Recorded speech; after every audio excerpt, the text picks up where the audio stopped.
Всем привет! После одного неудачного проекта на НЧПУ остался такой кусок мебельного щита. Все никак не поднималась рука выкинуть его. Все время думал, что бы с ним такого сделать. Вот наконец-то пришла неплохая идея.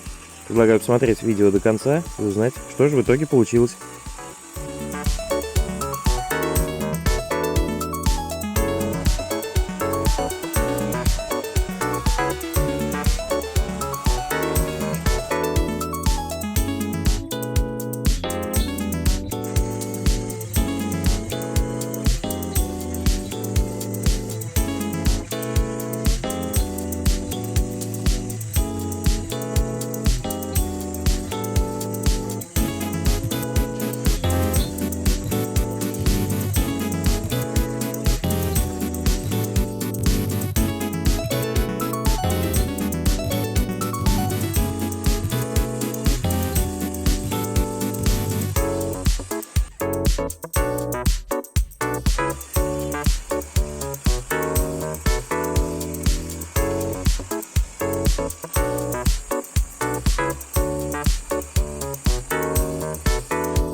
Итогом использования бракованного щита стали 2 подноса для подачи фруктовой, сырной, мясной нарезки или для подачи ролл. Спасибо, что досмотрели видео до конца. Подписывайтесь, ставьте нравится и до новых видео.